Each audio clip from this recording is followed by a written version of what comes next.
The stars light up this So moment. we were just having a chat, and we were talking about the feelings that we experience when we're either on stage or in a moment where we're feeling like all of our thoughts are aside, and there is this moment of clarity, this moment of self-expression. And from your guys' experience, when do you find that happens the most? Clarity to me is definitely during a live performance, like not even on stage, but just performing music at all. Like that point if you can get there, and I guess I kind of was getting there before, but I've just recently discovered how to like really get there, and like I realize I've got there after it's over. Like writing a song or something, and when you're writing it, you pretty much just kind of disappear or something. Just kind of disappear, and like it's like complete relaxation, complete like I guess it's pretty much like complete bliss. It's like it feels like light or something. Like it's really weird, but there's definitely a zone you get into where nothing else is really tangible around you as far as, you know, the daily activities of life, whether it be finances or stress or relationships or anything else. And I guess that's what we're all trying to attain with music is that sense of clarity, and that it's not an escape, but it's almost an outlet where, like, for real being able to stuff. code. Yeah. Yeah. It's very real. It's really interesting that you say that you don't realize it's happening until it's over, because that may. Why do you think that is?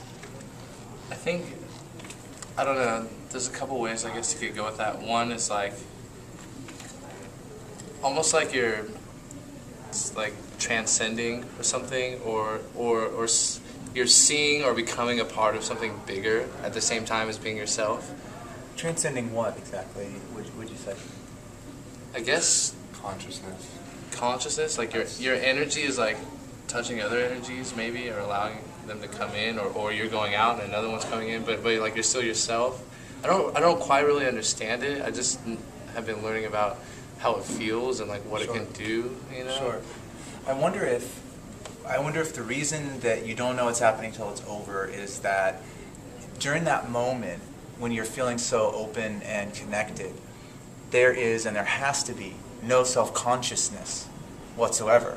Your whole awareness, perhaps, is on something that's not you, not your problems, not your bills, for once, right? And so there's this moment of just something else, some incredible feeling.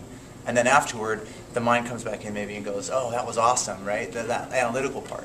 Does that make sense? That totally makes sense. It's like almost being just engulfed by the moment, and like when you say clarity, I just literally think of like my mind is blank at the time that it's happening. Right. Like I after a show, I could not tell you what I was thinking during the show. Right. Exactly, Like, and you know, maybe you're not thinking, you know? Possibly, yeah. Some people say that as human beings we can think and we can feel, and we usually think way more than we feel. And it could, I mean, we mix of both, but it could be that, you know, in a creative moment we're feeling something, you know, we're pulling on an idea or whatever it is, and that may be there is not, it's not that analytical part, you know, something like that. So I think an interesting question to pursue is that only possible in extreme moments, when you're in front of people, when something peculiar is happening? Or is that state of mind, that openness, that clarity, that relaxation possible in the rest of our life too? For me to get in that moment, I have to do it when I'm trying to fall asleep. I have a really, you know, rat in a wheel type mind, so especially if I have like a big task the next day, I can't get myself to fall asleep, so I try to, you know, just block it out and fall asleep. And sometimes it'll take me hours, like I'm that bad. So I've been trying to work on that, train myself, go to parks and find a peaceful environment and try to clear my mind for at least 20 minutes a day. But Sure. I think music is, you know, your energy's directed towards something, and it's so powerful that you're locked into it, and it has you, so you're already there. But when you try to do it with nothing else, just your own mind, there's constantly little flutters of, you know, stuff popping in, and you know, you got to talk to yourself like you're a third grader, just like, no, keep blocking it out, try to find that clarity, you know. So it's something that definitely is, you know, just got to work on it, I think. You know, it's a pretty powerful tool if you have control of it, though. Seems like seems like, you know, like similar to the same thing that like someone could reach if they were trying to meditate or something, but doing that seems incredible, but also incredibly harder than just letting yourself go, just doing an art that you're like really comfortable doing. Sure. Like a lot more discipline, and like I guess it pretty much takes like a really strong person, which everyone should, you know, want to be a strong person. But I guess that's kind of the, I don't know, like not like you don't have to be a strong person to like create art, but like what you're saying, like your mind just goes to like to try and reach a point like that, but by just like sitting somewhere, just I guess it takes incredible discipline and Right. probably years of trying. Probably. It seems like we have these moments of clarity and inspiration and self-expression in our lives.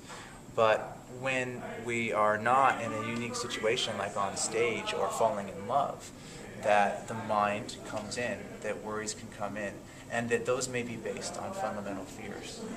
So the question is, in the end, is there a way to keep it open, to keep our experience creative?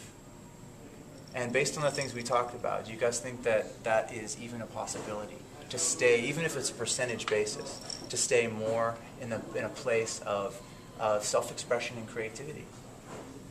Does it seem like it's even something that's possible? And to live more on that side. Yeah. Yeah. If we do go into the source of the contention, if we do realize our place in the world and realize that, you know, it's not that bad, you know, our problems are not as magnified as they seem in our mind. If there's a way to go in and confront some of the things that fuel the anxiety, what's the result? What's the result? Is it a difference in lifestyle? Is it a difference in the way we live, our decisions? Is it worth doing? It's definitely worth doing, that's for sure. Yeah, why? There's no, For me, it's because I don't know. That's why it'd be worth it for me, just to try to confront some of those things and get over it and find more satisfaction out of the pure sense of existing and life in general. You know, feeling alive even though you're not, using these avenues to catapult you into that thing.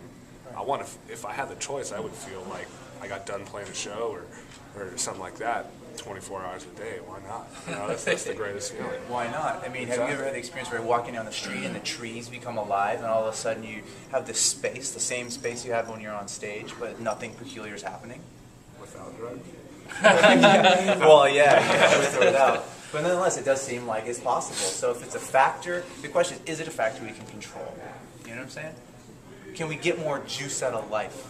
Can life feel richer on a more consistent basis? And if so, what are we going to do about it? Yeah, you can definitely better your odds. I think. I don't think there should be like some grand state that you become to. Like I don't know if anyone's ever gotten to that state, but it's like why? Like I think that everyone tries to, and that's what. I mean, that's everything. Is you try. I don't know who said it, but like I think it was Socrates that said, if you weed everything down to, you know, everyone just wants to be happy. I remember my philosophy teacher doing like some experiment, and he'd, you know, go around the class and say like, what do you want? And you keep saying, what do you want? Why do you want that? Why do you want that? And everyone's answer eventually was, because I want to be happy. Right. Well, guys, I really appreciate you coming down Old Ironsides and talking with us. It's been a pleasure. And just before we go, why don't you give your name and what you play? My name is Mike Stees. I play drums for the New Humans. My name is Robbie Lacoste. I play bass. I'm Scott Simpson, and I sing and play synthesizer. Synthesizer with a lisp. I'm Cole Kushner, and I play piano. All right. And I'm Stuart Campbell. Fever spread over the season.